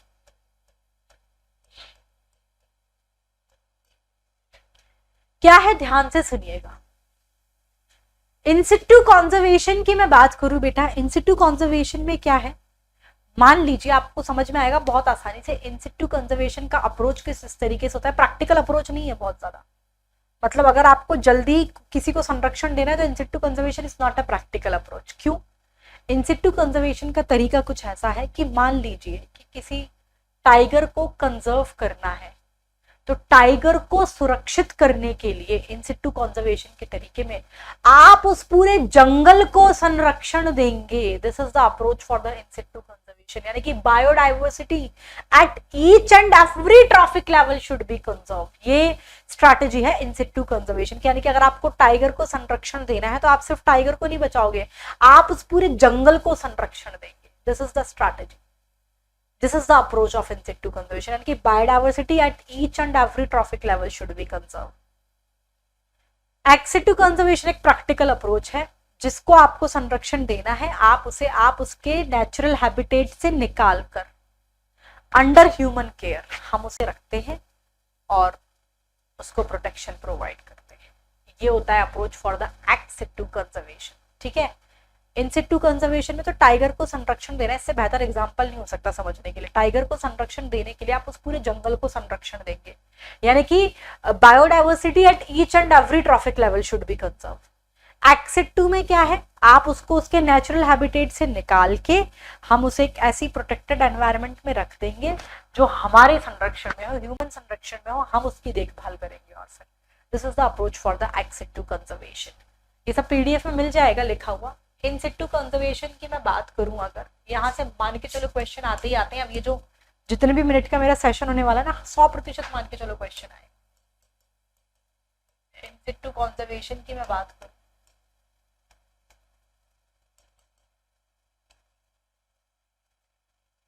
एक तो आ रहा है आपका हॉटस्पॉट एंड प्रोटेक्टेड एरियाज।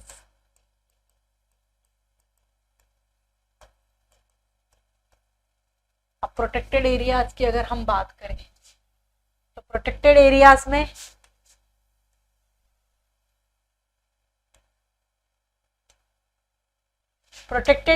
सिर्फ इन सिटू कंजर्वेशन का तरीका है बेटा। सैक्रेड ग्रूव्स एंड लेक्स आ गए, बायोस्फीयर रिजर्व आ गए,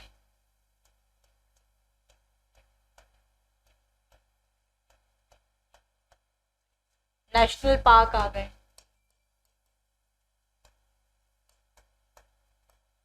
और wildlife century.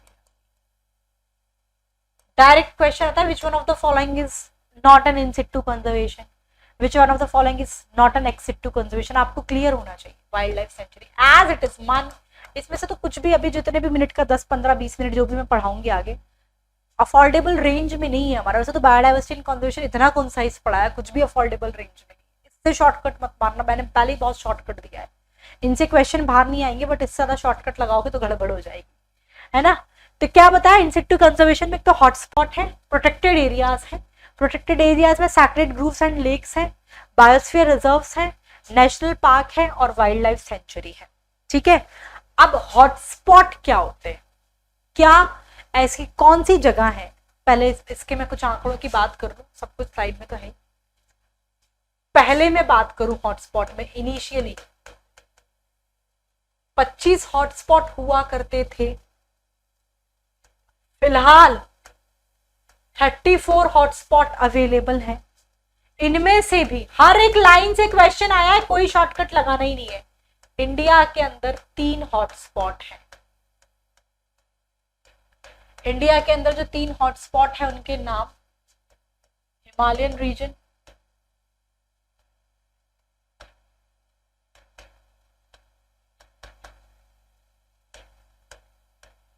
Indo Burma region, और कोई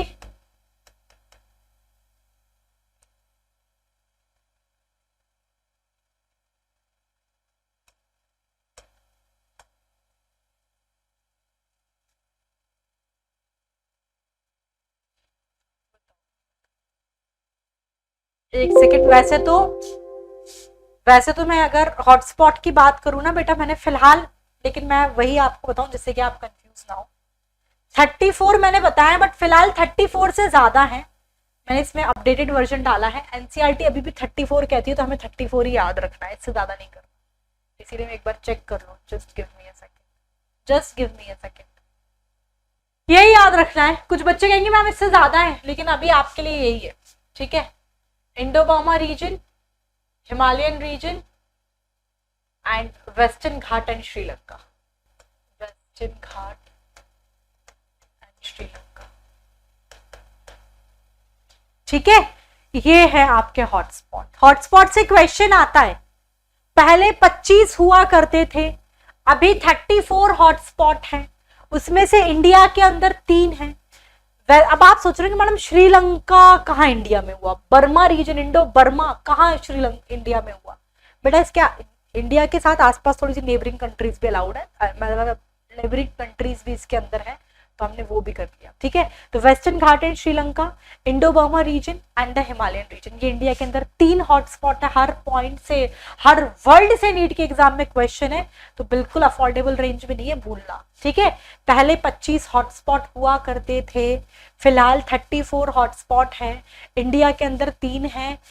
कितने?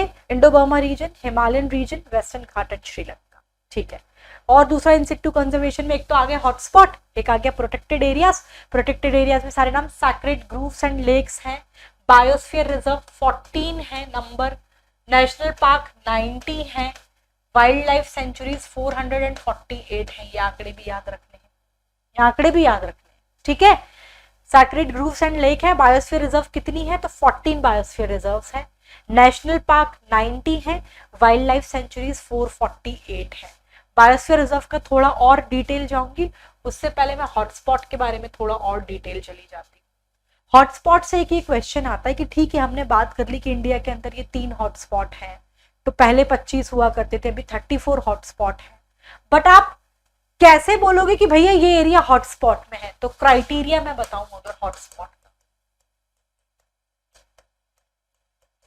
कि किस बेस पर आप कह दोगे कि हाँ भाई ये है, इसलिए इसको हम हॉटस्पॉट डिक्लेयर कर रहे हैं।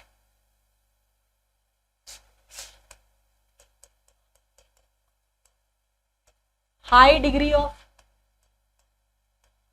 एक तो बहुत ज्यादा स्पीशीज रिचनेस होनी चाहिए,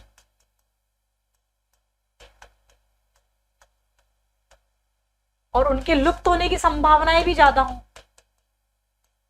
high degree of threat of extinction, और high degree of endemism, endemic species भी बहुत ज्यादा हो, एंडेमिक स्पीशीज भी बहुत ज्यादा। एंडेमिक स्पीशीज के होने से क्या होता है बेटा? एंडेमिक स्पीशीज ऑलरेडी पढ़ चुके टर्म, मैं उम्मीद करती हूँ मेरे सभी बच्चों को याद होंगी। एंडेमिक स्पीशीज मतलब ऐसी species that confined to a particular area and not found anywhere else. ये ऐसी स्पीशीज जो केवल उस जगह पर पाई जाए, उसके अलावा कहीं ना पाई जाए, उसे आप एंडेमिक स्पीशीज कहते हैं। बहुत ज्यादा एंडेमिक स्पीशीज होंगी, तो अगर ये यहाँ से लुप्त हो गई तो ये कहीं पर भी मिलेंगी भी तो नहीं, तो ये स्पीशीज टोटली एक्सटिंक्ट हो जाएगी।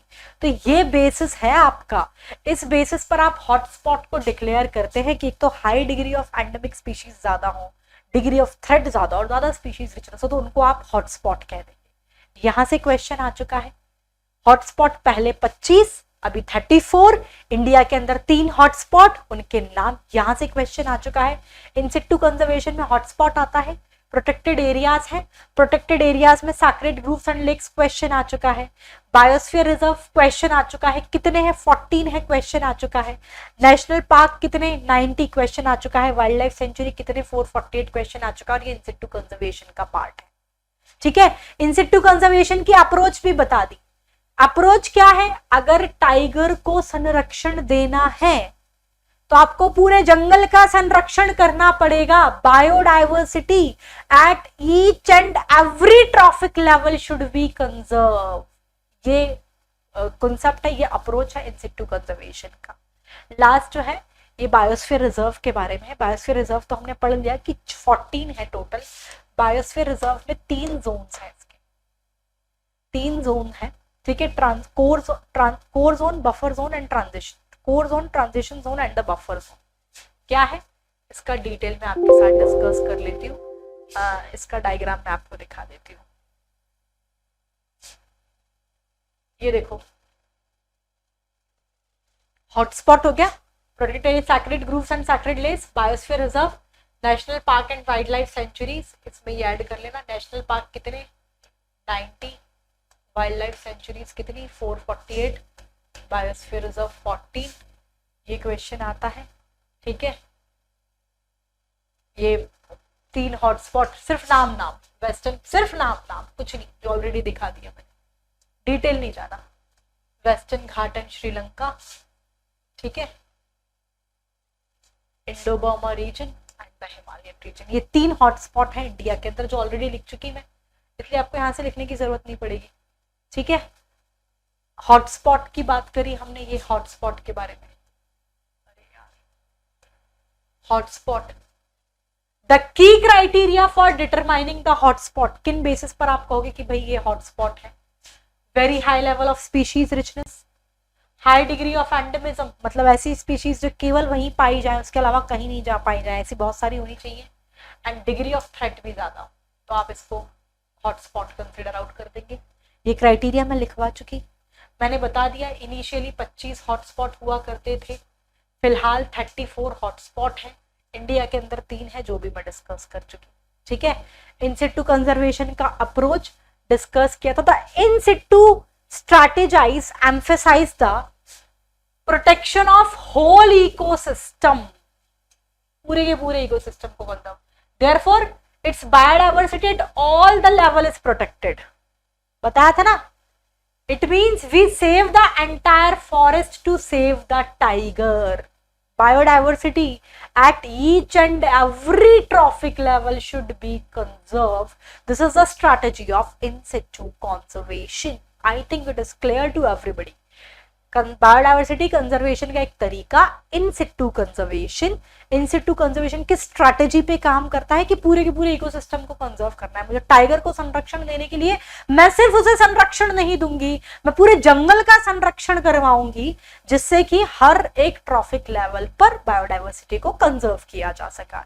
इसमें हॉटस्पॉट आते हैं, हॉटस्पॉट का क्राइटेरिया क्या है, किस बेसिस पर आप कहेंगे कि भाई इसे हॉटस्पॉट की कैटेगरी में डाल दो, ये क्राइटेरिया हम 3 पढ़ चुके।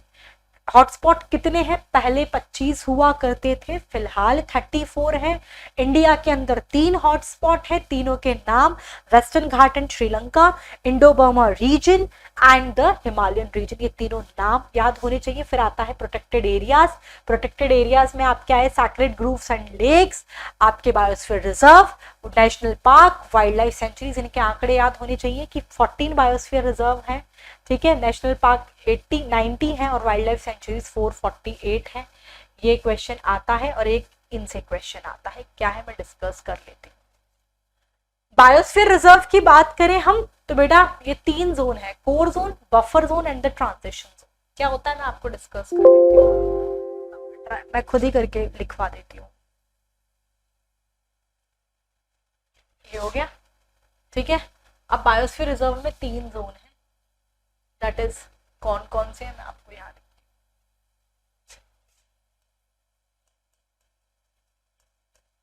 इससे ज्यादा नहीं पढ़ना। बायोस्फीयर रिजर्व की मैं बात करूं,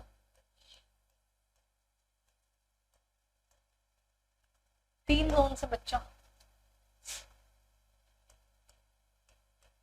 core zone,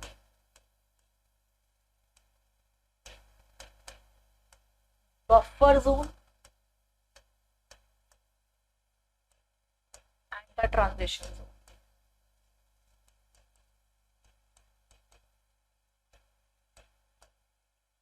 Something like this.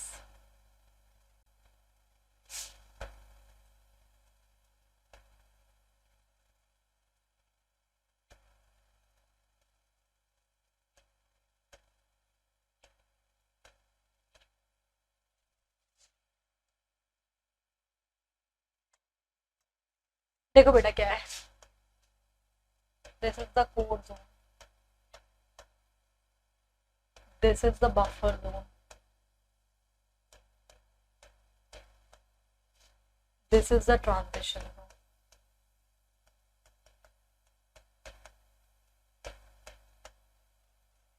ठीक है, सीक्वेंस यही है। सबसे अंदर वाला जो पार्ट है, सबसे अंदर वाला जो पार्ट है वो कोर जोन होता है। कीवर्ड ये आपका लीगली प्रोटेक्टेड एरिया है, विद नो ह्यूमन इंटरफेरेंस, यहां पर बिल्कुल भी अलाउड नहीं है।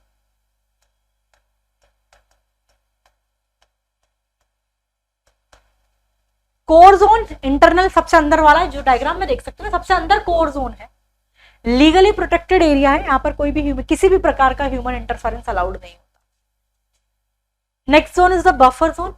कोर जोन के अंदर, कोर जोन के बाहर की तरफ है, थोड़ा सा देख सकते हैं, सबसे अंदर कोर जोन था, कोर जोन के बाहर की तरफ बफर जोन है। यहां पर सिर्फ एजुकेशनल, यहां पर सिर्फ आपका educational and research training purpose जितना ही ह्यूमन इंटरफेरेंस अलाउड है, इतना ही जा सकते हो आप, ऐसा नहीं वहां जाके बस जाओ। ठीक है, यह है बफर जोन। और सबसे बाहर की तरफ ट्रांजिशन जोन है, आउटर जोन है, ये सबसे बाहर वाला जोन है, आउटर जोन है। यहाँ पर आपको बकायदा ह्यूमन सेटलमेंट, यहाँ लोग बाग रहते हैं आराम से, ह्यूमन सेटलमेंट दिखाई देता है, लेकिन वो वहां पे रहेंगे, रोड्स मकान सब होते हैं, लेकिन बायोडाइवर्सिटी कंजर्वेशन को मद्देनजर रखते हुए। ठीक है, तो ये है, this is about the biosphere reserve, इतना ही याद करना है। 14 बायोस्फीयर रिजर्व है, 3 जोन है इसके, core zone, buffer zone, transition zone. Core zone सबसे अंदर वाला पार्ट है जहां पर लीगली प्रोटेक्टेड एरिया है, किसी भी तरीके का ह्यूमन इंटरफेरेंस अलाउड नहीं होता। बफर जोन में educational and research training purpose जितना, और बाहर सबसे ट्रांजिशन जोन जिसमें ह्यूमन सेटलमेंट आपको देखने को मिलता है। यहाँ के लोग ये नेचर की चीजों को इस्तेमाल भी करते हैं और बदले में उसका संरक्षण देते हैं। ट्राइबल पीपल जो है वहां के, they were the integral part of this system, जो पढ़ा वही लिखा है। कोर जोन की बात करें हम, it comprise an undisturbed legally protected area है, लीगली प्रोटेक्टेड इकोसिस्टम, किसी भी तरीके का ह्यूमन इंटरफेरेंस अलाउड नहीं है। बफर जोन में, कोर एरिया के बाद बफर जोन था, it is manage to accommodate the great research and educational activity, सिर्फ educational and research activity purpose से। Transition zone, transition zone, transition zone outermost part है, as we already discuss. ठीक है, यहाँ पर आपका बिल्कुल, यहाँ पर ह्यूमन सेटलमेंट आपको दिखाई देगा, सेटलमेंट, क्रॉपिंग, फॉरेस्ट्री, रिक्रिएशन सब कुछ होता है, लेकिन कंजर्वेशन गोल्स को मद्देनजर रखते हुए ह्यूमन सेटलमेंट आपको ट्रांजिशन जोन में दिखाई देता है। This is all about the in situ conservation. फिर हमने दूसरा स्ट्रैटेजी पढ़ा था x situ conservation. Ex situ conservation में मैंने आपको ये बता दिया कि इसका स्ट्रैटेजी ये है कि आप उसे उसके नेचुरल हैबिटेट से निकाल के हम उसे हमारे ह्यूमन संरक्षण में रखते हैं, उसकी देखभाल करते हैं, उसको संरक्षण प्रोवाइड करते हैं। This is a strategy of ex situ conservation. मैं दिखा देती हूँ, कुछ नहीं करना। In this type of conservation strategy, threatened plant और एनिमल को उनके taken out from their natural habitat, उनको उनके नेचुरल हैबिटेट से निकाल के, अरे यार, taken out from their natural habitat, और उनको कहाँ रखा जाता है? In special settings where they can be protected and given special care, जहां पर उनको प्रोटेक्शन दिया जा सके, स्पेशल केयर की जा सके, वहां पर इनको रखा जाता है। तो ये एक एक्स सिटू कंजर्वेशन का एक अप्रोच है। ठीक है, अब एक्स सिटू कंजर्वेशन में क्या आता है, मैं ये आपको डायरेक्टली करवा देती हूँ, ये आप यहीं पे लिख लो। एक्स सिटू कंजर्वेशन का अप्रोच पढ़ा तो मैं ऑलरेडी चुकी थी, फिर भी एक hotspot biosphere x situ conservation में क्या क्या आता है, यहाँ से क्वेश्चन आते ही आते हैं।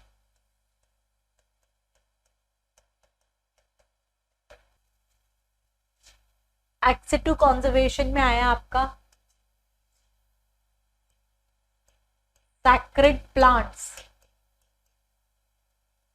and home gardens,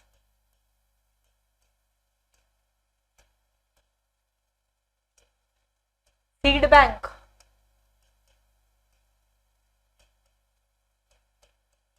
field gene bank,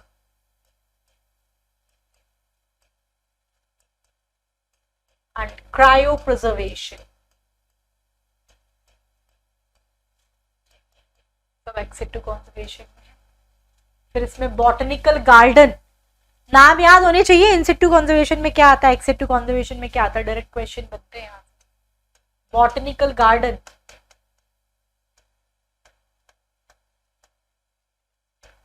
zoological park, aquaria, आर्बोरेटा, ये तो ना भी याद हो नाम, ये दो तो चलेगा, इतना पूछते नहीं, फिर भी कर लेना यार। एक्वेरियम, आर्बोरेटा और वाइल्ड लाइफ सफारी, ये सब आपके एक्ट सिटू कंजर्वेशन में आता है। डायरेक्ट क्वेश्चन आता है, which one of the following is not an act situ conservation, तो पता तो होना चाहिए इन सिटू कौन से और एक्ट सिटू कौन से। एक्ट सिटू कंजर्वेशन में sacred plants and home garden, seed bank, field gene bank, cryopreservation, botanical garden, zoological park, wildlife safaris, aquaria and arboreta, these all are under the category of ex situ conservation. In situ conservation में hotspot, protected areas में sacred groves and lakes, biosphere reserve, national park and wildlife sanctuary, ये सब इन situ conservation का part है। इसके अलावा question नहीं बनते, कुछ क्वेश्चन वो वाले बनते हैं, मैंने बताया ना ये ग्रेट इंडियन बास्टर्ड पे साइबेरियन एनिमल से रिलेटेड कुछ क्वेश्चन आते हैं जो मैं आपको क्वेश्चन चैलेंज में क्वेश्चन प्रैक्टिस के थ्रू डिलीवर कर दूंगी। So that's it, it is all about this chapter. So thank you so much guys for watching this video. Please hit the like button if you like the video and share the link as much as you can. Channel पे नए हैं तो इसे subscribe करना ना भूलें। मेरा Telegram channel join कर लीजिए जिसका लिंक मैंने आपको शुरुआत में दिया हुआ है। टेलीग्राम चैनल ज्वाइन कर लो, t.me/Dr. शिवानी से है। यहाँ पर आपको PDF वगैरह मिल जाएंगे और आप मेरे सारे सेशंस में जुड़ पाएंगे, लिंक वहाँ मिलता है और ये आप किसके और हमारे जुड़ने का एकमात्र तरीका यही है। ठीक है, see you tomorrow morning 9 AM। Thank you, bye bye.